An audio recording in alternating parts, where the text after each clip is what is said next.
Dirişmiyor.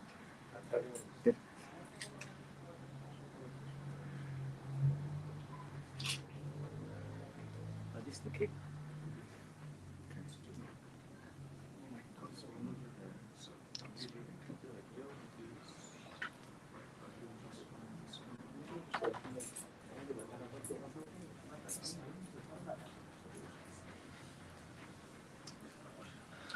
I've sent him. You want the USB? Yeah, USB.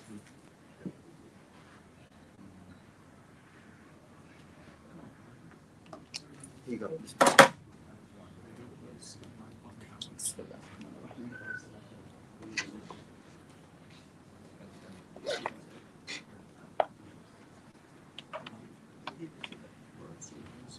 We're waiting on anyone else? We'll get started, inshallah. Yeah, jazakumullah khair.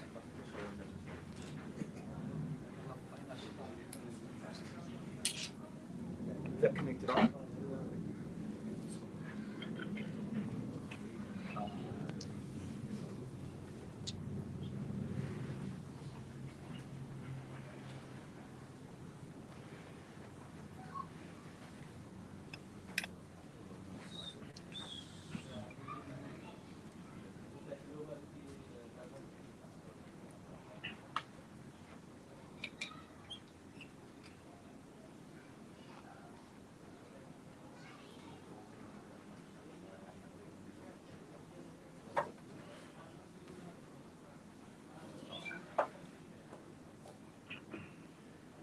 Yeah, it's coming. I think it's coming in.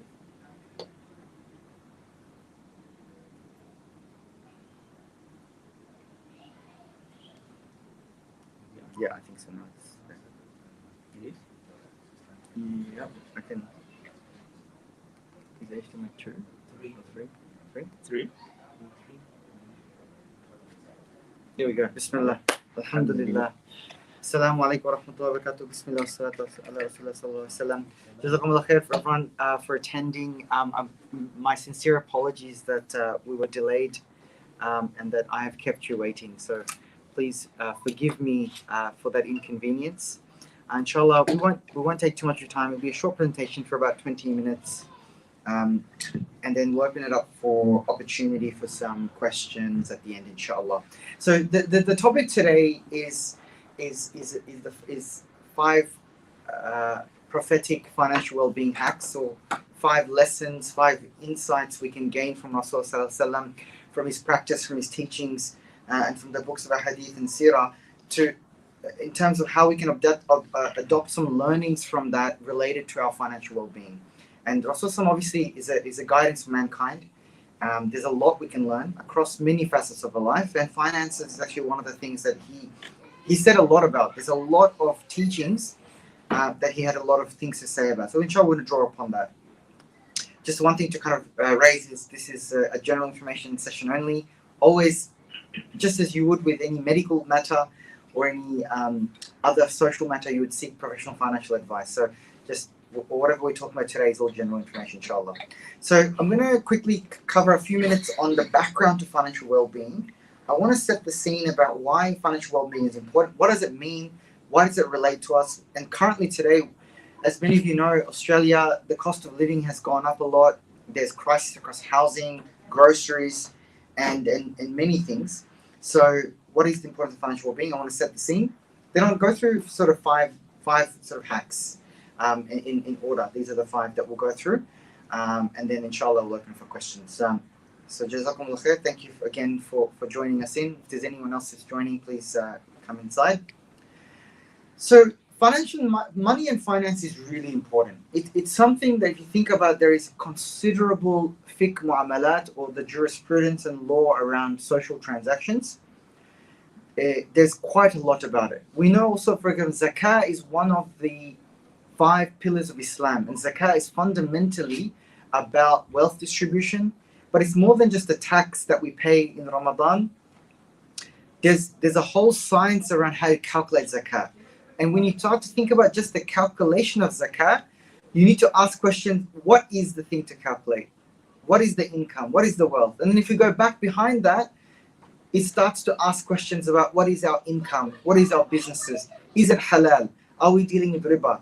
So suddenly you can see that just trying to understand a very basic thing of zakah, we need to then open the doors to asking questions about money and well-being, right? And we know from the hadith that the upper hand, that the person who is giving is better than the lower hand, which is the person who's receiving.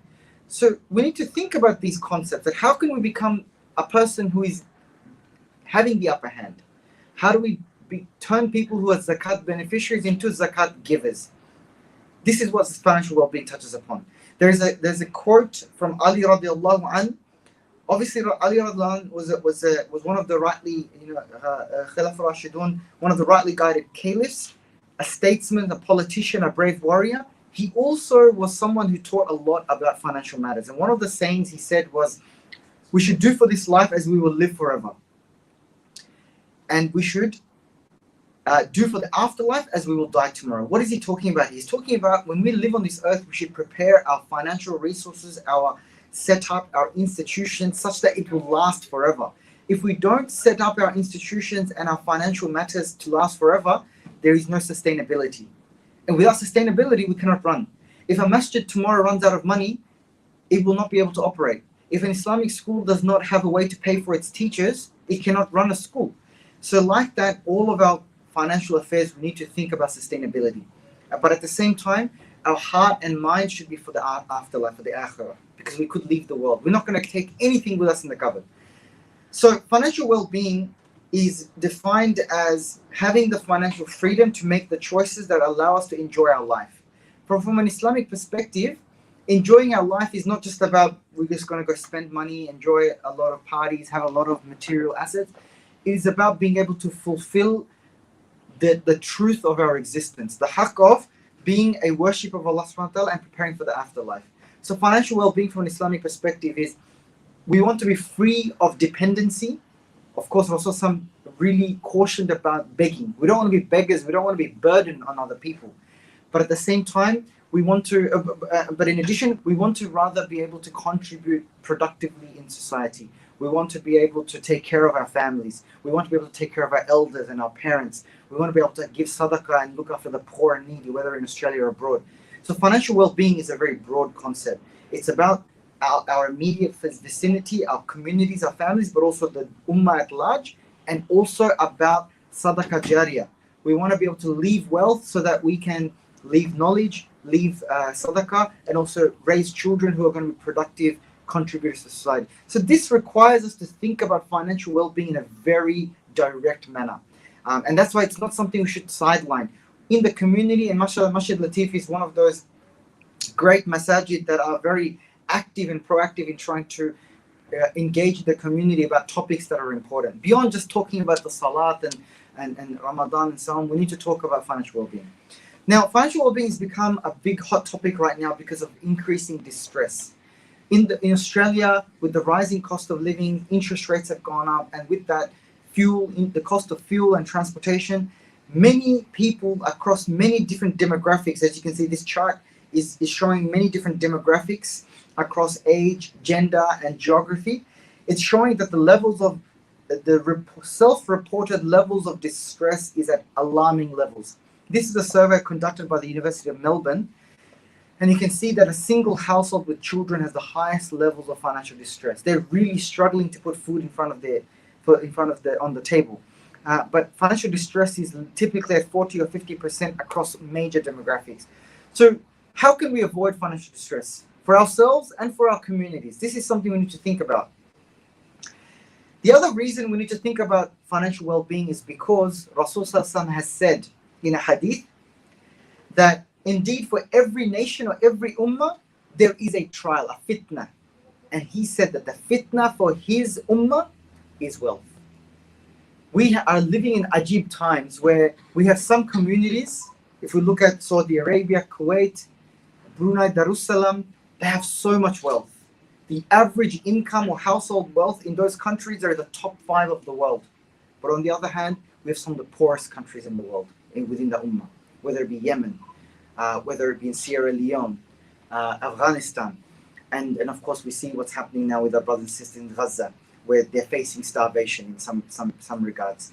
So the wealth in the ummah, we have a lot of wealth and also not a lot of wealth. So there's a big fitna around it, and we have a lot of fitna within. Just obviously, we're managing the crisis that we have in our own communities right now with the cost of living crisis, but also in a broader sense, how do we use the wealth for positive things? I live in a part of Western Sydney, southwest.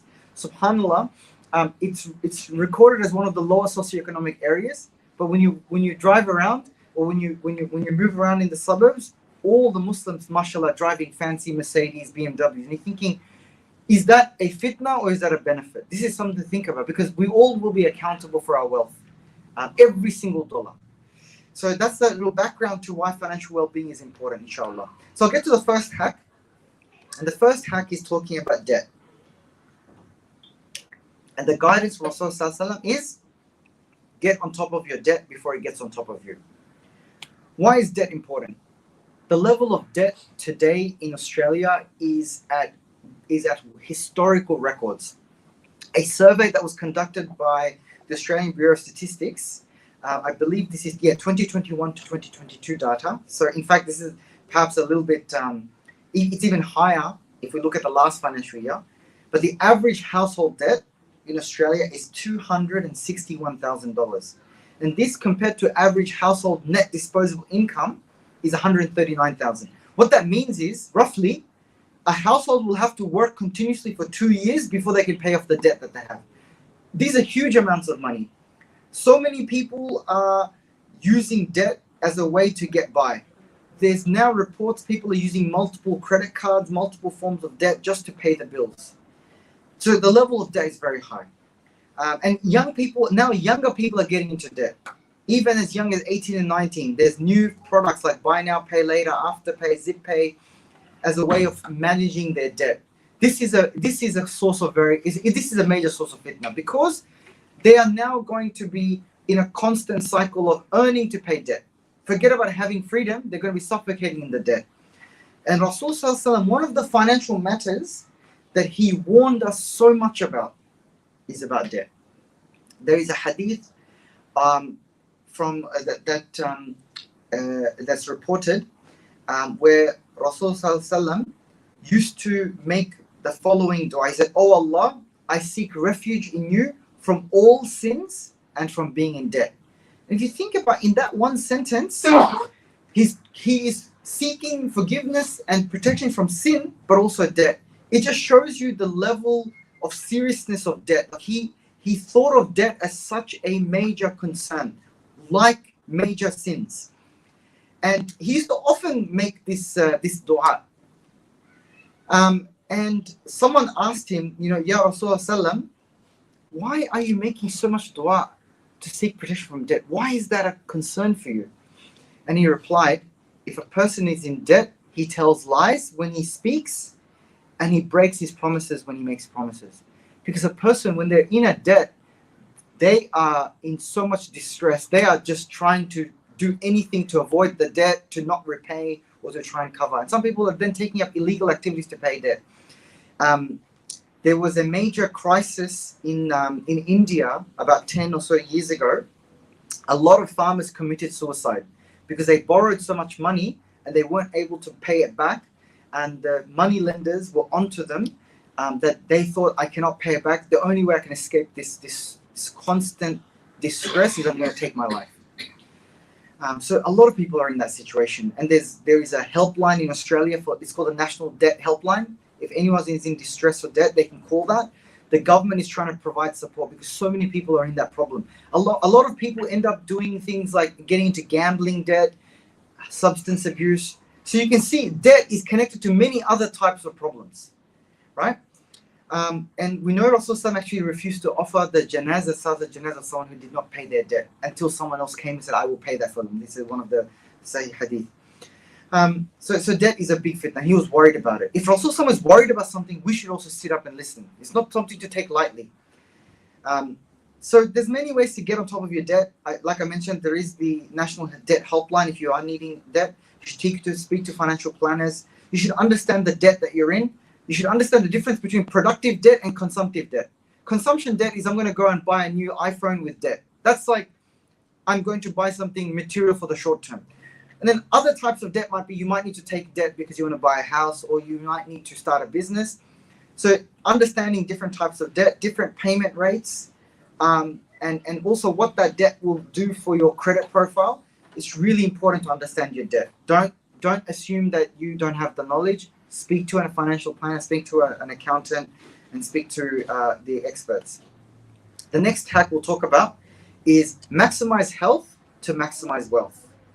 We often think about health and wealth as separate things, but actually one of the biggest liabilities or costs that we will incur in our lifetime is actually healthcare, whether it be short-term or long-term.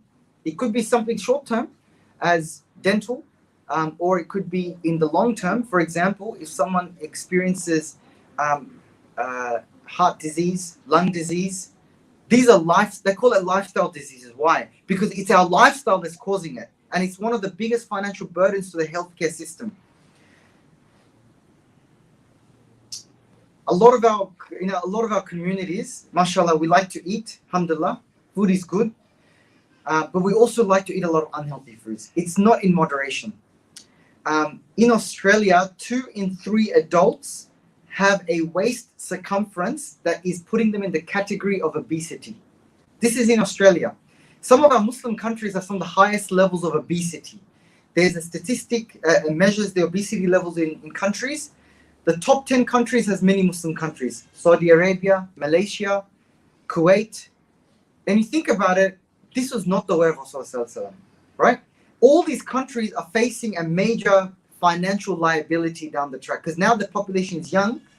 When they become 60, 70, 80, and they're facing these lifestyle diseases, for example, diabetes, it's a huge cost to the economic system and the healthcare. But it's all related to diet. What did Rasulullah say about diet? He said, if we look at his practice, let's start with practice first. What did Rasulullah eat? And his practice, and Aisha radiallahu anha used to say that Rasulullah was the walking Quran. What does the Quran say about food? He says, "Oh, you people, eat from the earth what is halal and tayyib." We focus a lot on halal food. We don't talk enough about tayyib. What is tayyib? It's wholesome, it's goodness, it's organic, it is going to bring nourishment, right? But in our communities, we're not adopting the full practice. We always say, okay, what is halal? Oh, khalas, I'll eat the halal. But if it's halal, but it's going to cause me illness, what is the point?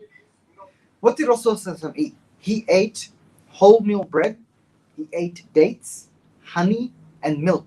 And this is not like factory products, or not. It's not like the honey you buy from the supermarket, which has been processed chemically. This is pure, authentic, organic product. These are the types of foods he used to consume. He ate very little meat. And we know that over-dependence on meat consumption, particularly processed meats, is very harmful for us. A semi-vegetarian diet is actually what the Rasulullah used to practice. In many of our communities, and I used to do aid work early on, I used to travel to some of the Muslim countries, I was amazed. Some Muslim communities, they eat meat only in the Qurban, once a year. And we are today eating sausages and all the fine cuts, fatty foods. It's not sustainable. There's a hadith from Abu Hurairah radiallahu anh. He reported that Rasulullah used to say, the food for 2 people is sufficient for 3. The food for 3 people is sufficient for 4. Another issue is we're eating large proportions compared to our lifestyle. This is Rasulullah talking 1400 years ago, so much relevance for today. Most of our lives, we're just sitting on the front of the computer table, the desk, we're driving a car. We're not active. And as a result, our diet is not matching that. So really, if we want to maintain financial well-being, we need to start with also physical and health well-being as well. The third hack is about naming belongings. To put the context behind belongings, and I will talk about a hadith from Rasulullah. It's such a beautiful hadith. When I first read it, it just really, subhanAllah, it made me stop and think. Every year, we are consuming so much products from the earth that we are creating more and more waste. If we think about it, when we are accountable for what we consume, like we're accountable for what we earn as income, we're also accountable for what we spend, and of course the outcome. If we were to accumulate all the physical belongings we have on our earth, and we measure that at the end of our lifetime, it would probably fill many, many rooms. all the clothes, all the tables and cutlery and computers and electronics, we're going to be accountable for it. And we are also accountable for in the dunya because we're producing waste. This chart is showing the levels of waste, the millions of tons of waste across many parts of the world. And you can see it is going up everywhere. There's a cost for this. Where is it going to be stored? What is the impact on the environment? There is so much waste in some of our communities. For example, air pollution in cities like New Delhi and in Beijing, in Karachi, in Lagos. Some of the air pollution is so bad that it actually reduces the life expectancy in those communities. This is coming from consumption, driving cars, using electricity energy. So we're really causing not only a health problem, but also an economic problem. There's a measurement of the level of Earth's resources that we use. And every year since 1971, the amount of resources of the Earth that we're using is increasing more and more and more. And eventually we might deplete the world's natural resources, the biodiversity, the water quality, the air quality, even the fish resources. We will deplete it. And we're going to be accountable for this. There is a lot of, driven by the economic system, the corporations constantly want us to buy new things. Every year, new iPhone, new Samsung. Why do we need to keep purchasing more and more things? Right? Now I'll come to the hadith. There's a reported hadith of Rasulullah that he used to name his turban and his chemise, his shirt. He used to name the comb that he used to comb his hair with and his beard. If you think about it, it seems strange. Why would you name your belongings as your own? It's because the hikmah behind it is by naming that thing, it's giving value. Right? We name our relatives, a newborn child comes into the earth, we name it. By naming it, we give it value. Why? Because it should last. We don't want to just buy something today and throw it out. When we do that, we are adding to more waste and more cost. So one of the important things to manage our cost and our impact on the earth is to think about our possessions in a very practical way. That is this something I'm going to buy? Is it just cheap? I'm going to go to Kmart and buy product made in China, made in Bangladesh, and then tomorrow I'm going to throw it out? Or is it better that I buy something that's really high quality and I'm going to last? This is a company that I really like and admire. The founder, he has actually donated all his shares in the company for environmental protection.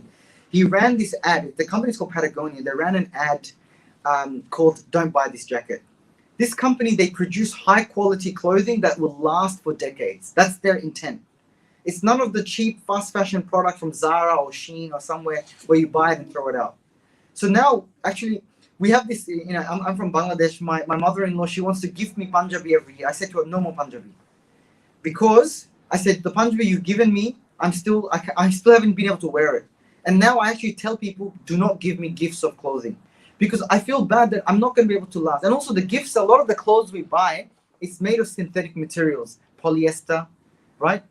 These things don't last. And in fact, the production of those clothing causes so much water usage and environmental harm. And they're also leading to microplastics. If you're interested to read, it's actually fascinating. The clothing industry is the second biggest contributor to environmental destruction, right? And we think about, like if you go to the Topkapi Palace in Istanbul, they have one of Fatima radiallahu anha's. They have her chemise, her the overall dress she used to wear. It is still preserved in such good quality. In the olden days, they made clothes to last for decades. Now we wear clothes and we keep replacing every few months. So if we want to follow the Rasulullah Sunnah, consume less, buy good quality and make it last. That's the inshallah, the hack there. The next one is about give to receive. You guys are living in Perth, so I'll talk about the major wealthy miners. And there was an article came out last week from Oxfam. They did a study on global inequality. And in Australia, the top 3 richest people, Gina Reinhardt, Andrew Forrest or Twiggy, and Harry Triguboff, their wealth doubled between 2020 and 2023. right? So if they had $10 billion, now they have $20 billion just in 3 years. They measured it, they said that they were earning $1.5 million of wealth every hour in 3 years. Globally, the level of inequality and vulnerability has increased. During COVID, particularly, a lot of countries, due to the shutdowns, due to less tourism, less consumption of their products, the level of poverty actually worsened. It was the first time in 3 decades that the world had more increase in poverty than ever before. So why am I making that connection? It's because in a society where there's high levels of inequality, you cannot have progressive society. And in that sort of society, it can lead to social isolation. It can cause more harm. But what does that mean, though? Remember, I said at the beginning, there is a principle in Islam that we want to be in the upper hand is better than the lower hand. What is the key to maintain that upper hand? What is the key to have barakah in our time and in our wealth? There is one thing, and that is sadaqah.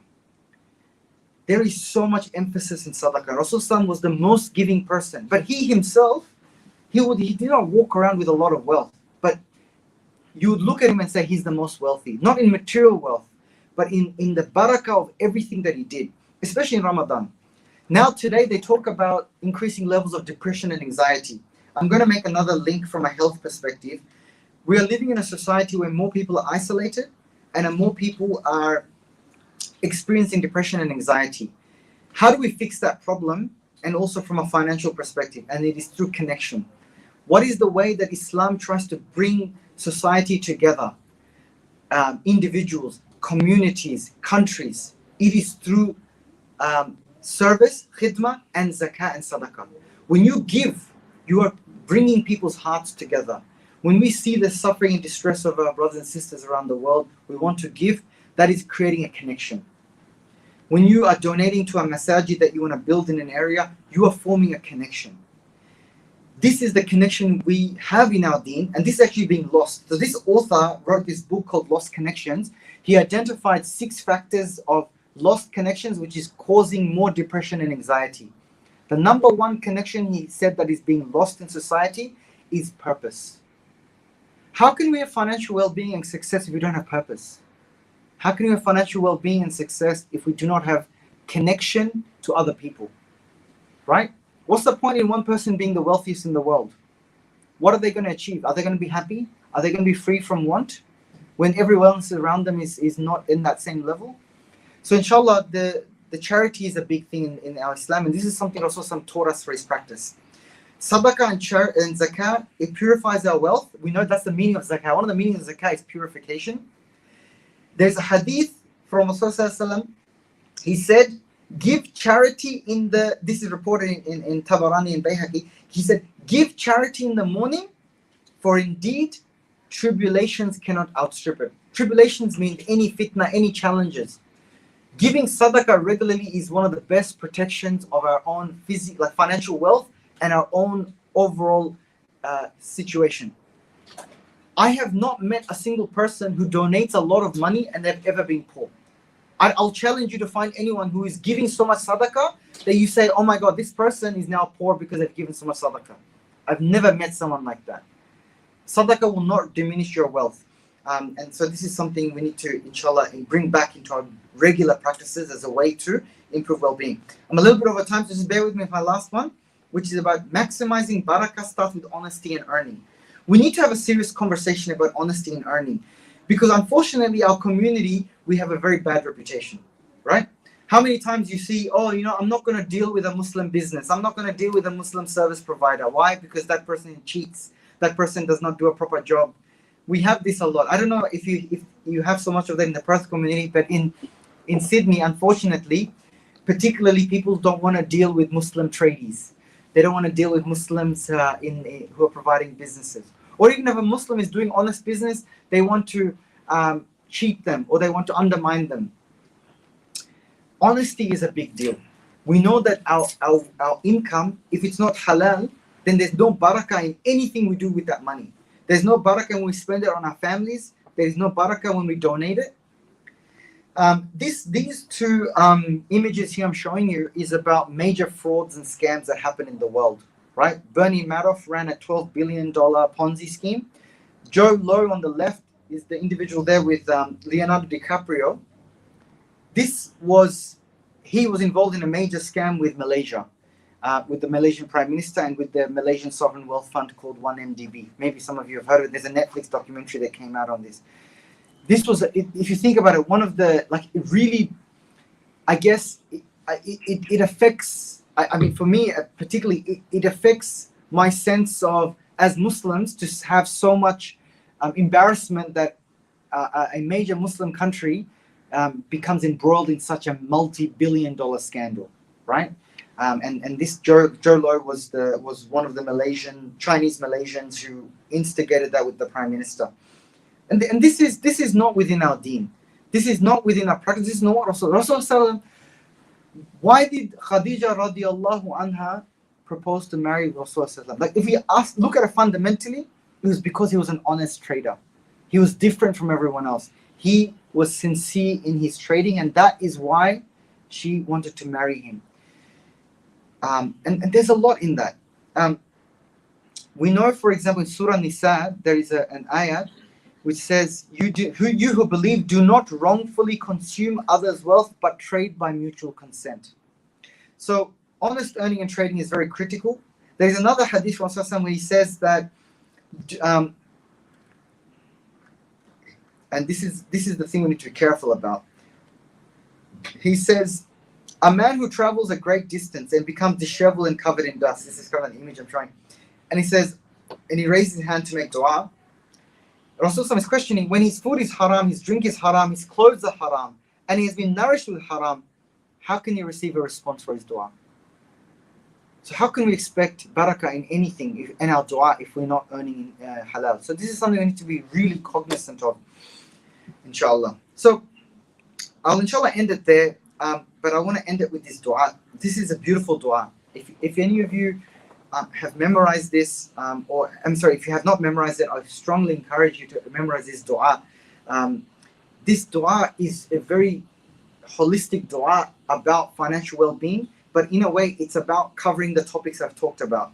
So the dua goes as follows: Allahumma inni a'udhu bika min al-hammi wal-hazan wal-ajzi wal-kasal wal-bukhli wal-jubni wa dala'a ad-dayni wa ghalabati ar-rijal. Oh Allah, I seek refuge in you from anxiety and sorrow, weakness and laziness, miserliness and cowardice, the burden of debts, and from being overpowered by men. Within that is so many things. It's about debt.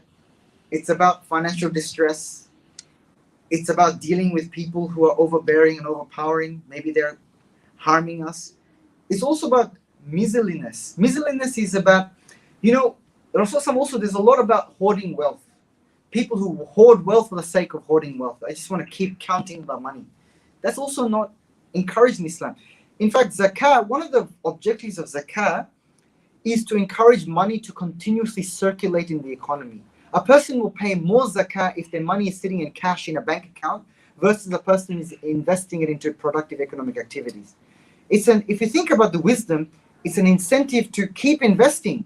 We should invest. We should support halal businesses, circulate the wealth. So, inshallah, I'll end it there. Just a real brief. I run an Islamic an investment fund called Wholesome.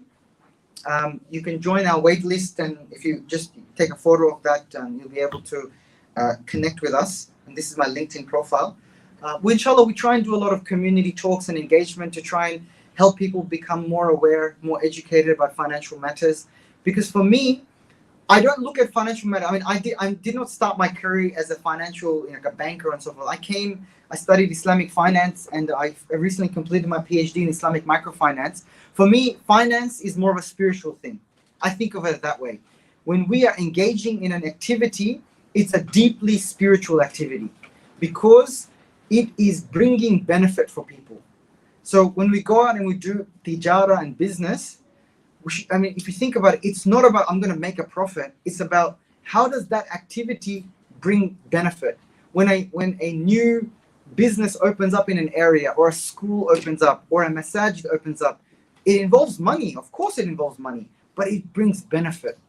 We should try and encourage more benefit. And that's what I call responsible finance. That word wholesome is from I'm playing on the word wholesome, which is tayyib, halal and tayyib. So that's what the company is. Barakallahu feekum. I thank you for your time, and again I apologize that I kept you waiting and I took you away from your weekend. I hope this was of some benefit. But inshallah, we have some time for questions. If anyone wants to ask questions or wants to share an experience, we can all learn from each other, inshallah. I'm sure there's a lot of senior buzurgs in the community just here in front of me. So if anyone would like to share as well, can learn. Or if you have any questions, we welcome that, inshallah. Jazakumullah khairan. Brother, in regards of the costumes of Prophet Sallallahu Alaihi Wasallam, Fatima radiallahu anha, how authentic those things are? We see the photos or videos. I'm not an expert in that, but You mentioned that's yeah. I'm asking the question. I mean, a lot of the possessions of Rasulullah was passed down through the leadership over time, and those items have been preserved and kept. And the authorities are telling us that they are authentic and they are sincere, and a lot of people have backed them. So that's the extent of what I understand and know. I mean, I have not looked at any scientific studies or evaluations of looking at carbon dating or all of that. I have not looked at. So I'm putting an element of trust there. But there's enough scholarship on that, particularly in Turkey. The Department of Antiquities have a huge archive, and they've studied it. And I have very little reason to doubt them, because it was a big amana. Even when the Ottoman rulers used to pass on the prophetic items, because that's what the museum is, it was a very serious deal. It was not something they messed around with. So, but that's the extent of my knowledge. Yes. My question, just as a supplementary question, brother. The similar things happening in subcontinent that here of the Prophet, Yeah. Hazrat Bal Masjid. They are preserving, and it's nowadays it raises a lot of question. Yeah. They're preserving the So this is and ulamas from Medina. They are taking very doubt in this preservation and things, and people are making business and money. And look, of course, there's subhanallah. I mean, in our community, there are many issues that cause concern and doubt. I think, look, the main thing is to take the learnings, right? We know that the main lesson here is that the items and the possessions also some had was very few, and the things that they in the community used were very high quality and durable. It was not the fast consumption, fast fashion type of society. And at the end of the day, that's the lesson we can take.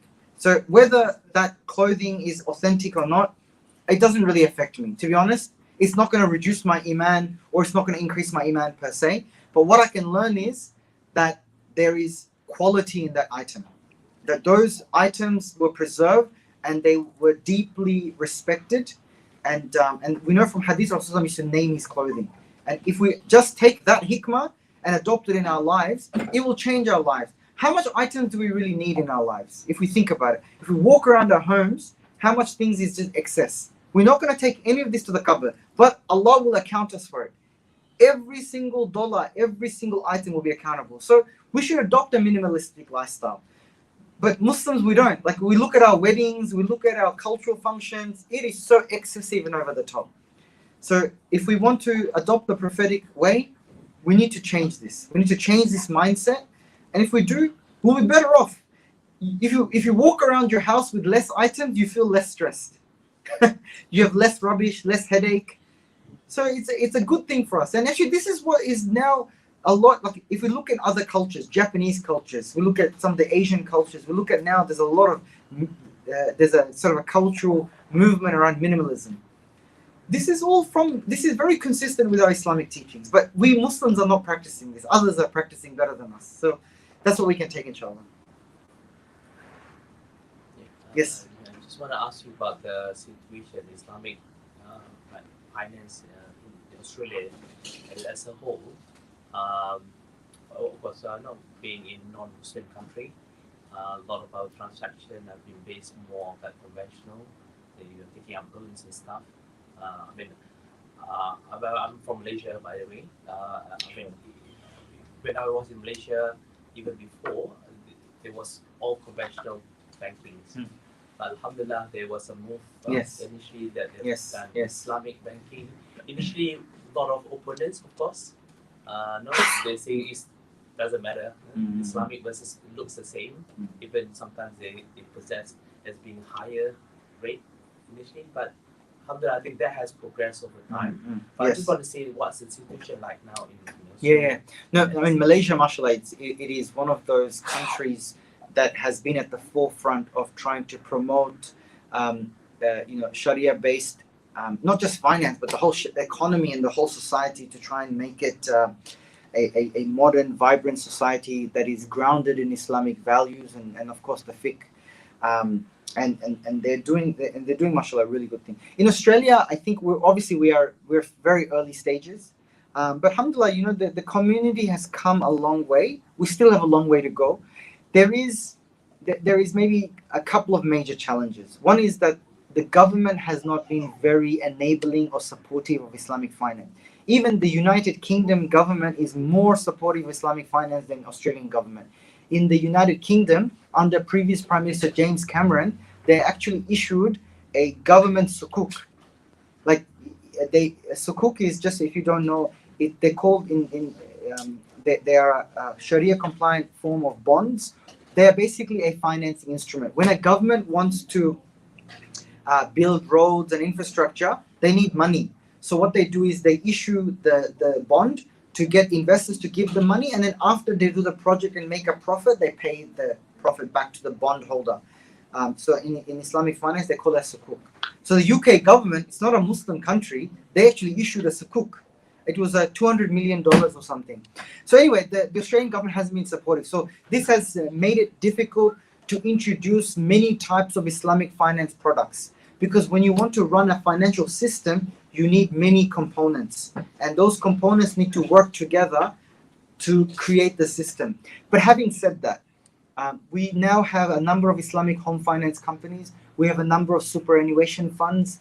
We have a number of Islamic funds. I mean, I'm setting up my company. We do an Islamic fund for wholesale investors. We actually launched just last week. We got our digital platform open, and last month we received the licensing from the Australian Securities and Investment Commission. We still don't have many services. Like, there's many services we don't have yet. We don't have Islamic insurance or takaful. We don't have an Islamic bank yet. We don't have many type of financing product like personal loans, student loans. We don't have too much on car loans, small business loans. So we have a few things, but we don't have other things. We need to work on that. And honestly, we need more entrepreneurs. We need more experts. We need our youth to go into finance and to go into law and consulting to try and build the human capital. Because finance is just like any other industry. You need engineers who are qualified. You need doctors who are qualified, or teachers. So we need to train that next generation. So it will take a bit of time to get the human capital, which is the professionals, and the investors who will start business. Like, you need finance companies, you need businesses. Like when I set up my company, I'm just one person. We need to raise some capital from the investors to start the company, because it's a very regulated industry. We need to pay lawyers, we need to pay licensing. So alhamdulillah, I was able to find a group of investors. We came together and said, we need to create some more investment solutions. So we came together, we started this company. This was 6 months ago, and it took me 6 months. I've been working on this for about 6 months just to get the licensing. So it takes a bit of time. It's not a quick thing. The other thing I will say is we need to back our institution. We need to support them. So in any ways you can take your superannuation and put it into an Islamic fund. Invest in these Islamic organizations. Support them, grow with them. If you have feedback for them, give them feedback. And support them to grow. When they grow, they can do more things, and then they can support the community, inshallah. So, this is the reason I came up with this company, is because I wanted to create a bridge between the investment community, the finance community, with the real world. So our investment fund, and I have some flyers. If anyone is interested to know more, I can give some flyers out. We are primarily investing into small and medium businesses. So we're not doing much in stock market investing or property investing.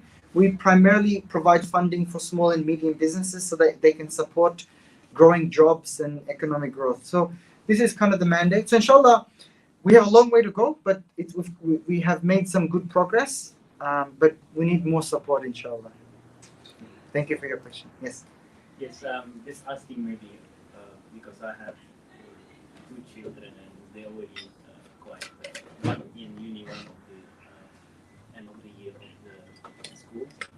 If I know that you mentioned some tax, and I'm assuming that is general, but then if you have suggestion, because I'm trying to I guess give them like a head start in investing and managing money. Yes, like mashallah.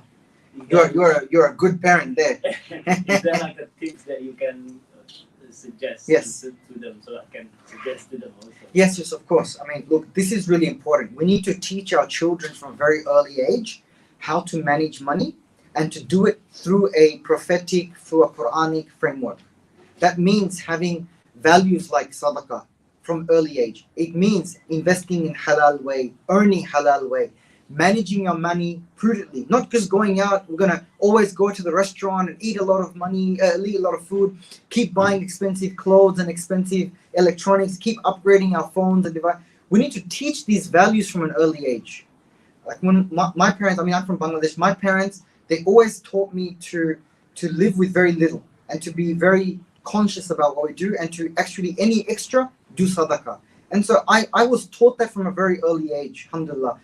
My parents, for example, never gave us mobile phone until we were 18, 19 years old. No electronics, none of that stuff.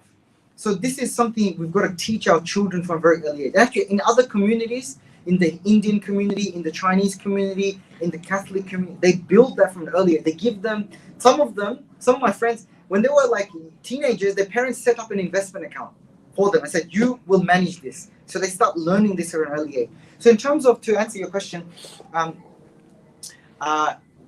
there's a couple of things. One is you can help them set up their own investment account, because if they're 18, they can open an account. So set up an investment account, start to get them into the habit of investing, particularly for long-term investing. Also help them to set up a budget plan.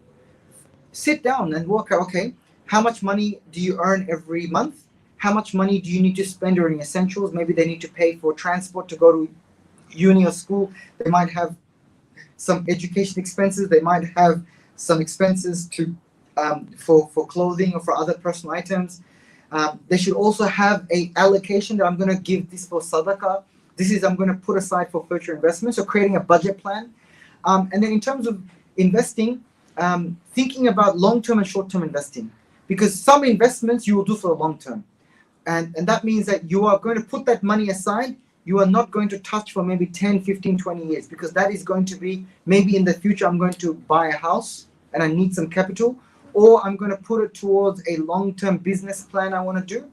And then other investments is short-term. So teaching them about short-term and long-term.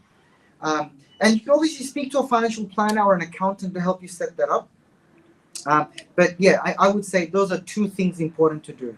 Create a budget, start to build the habits. Again, if you think about it, Rasulullah said, the consistent deed is better than trying to do a lot one day and not doing anything. So these are habits, building good habits from day one.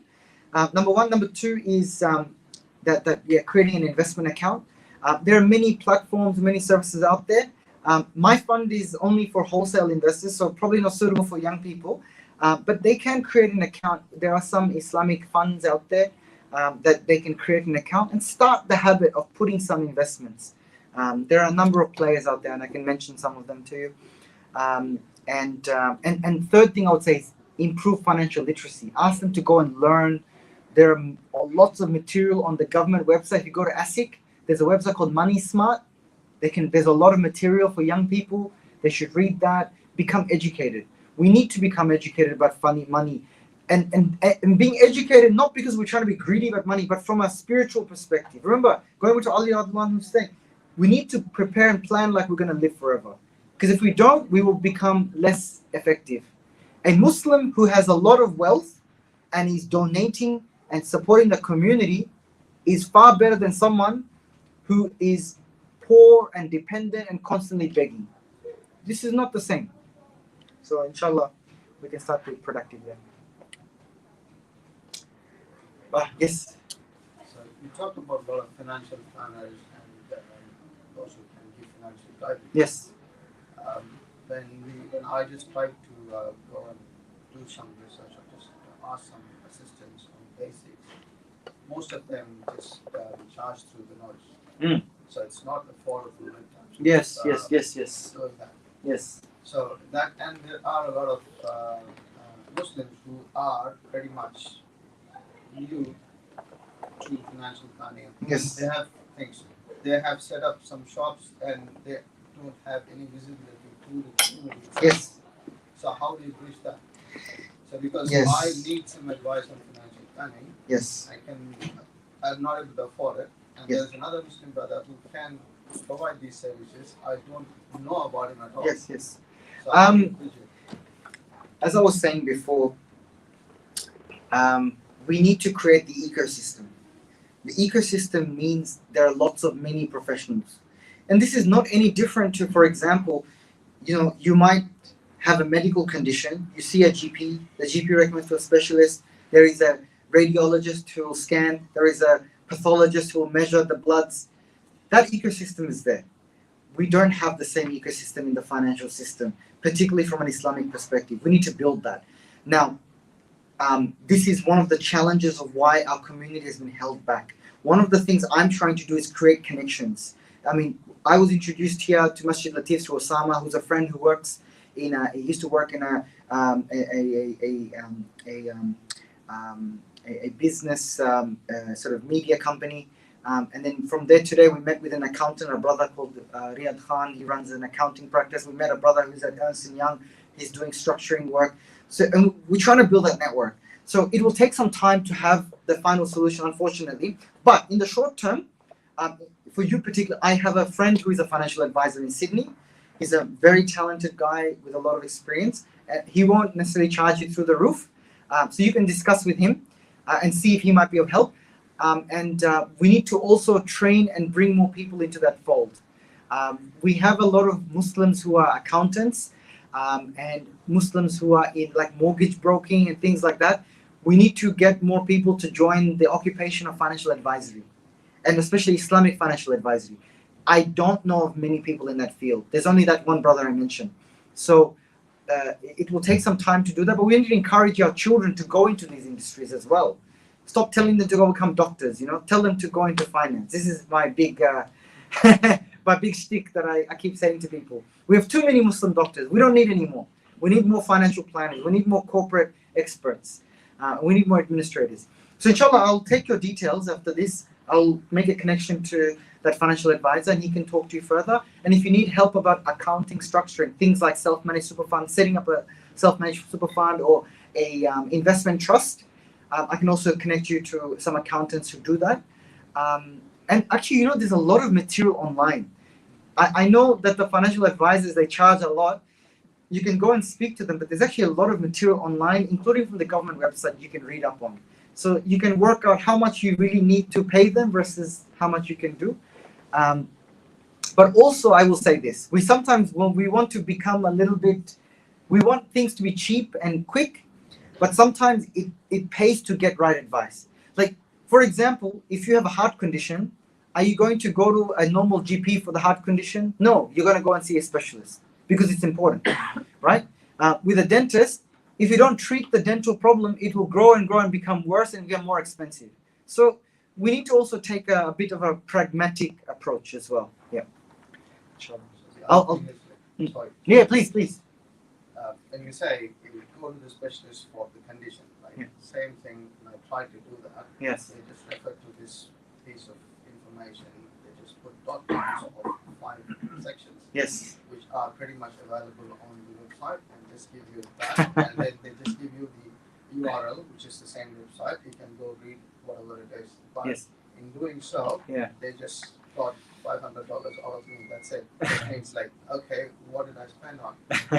I didn't get any clarity on what I asked for. Yes. And pretty much because I don't know what I'm going to ask. Yes. I don't know anything about it. Sure. So I want to know something, and for that, I'm not the thing what I spent with the specialist is not what I got. So The thing is, we need more qualified service providers that will, inshallah, I mean, there might be some who aren't very good, but others who might be good, and inshallah, their reputation will help them grow. I'll try and connect to that person. He might be of help. I can't promise anything. If not, let's keep in touch. Let's see if I can connect you with other people who might be able to help. Inshallah, we'll see if we can provide assistance somehow. Inshallah. Jazakumullah khair. Okay, inshallah, we'll wrap it up there. Jazakumullah khair, everyone, for your time and your questions. I hope it was of benefit. If you want to find out more about the fund that I'm running, you can come and collect a flyer from here. And let's keep in touch, inshallah.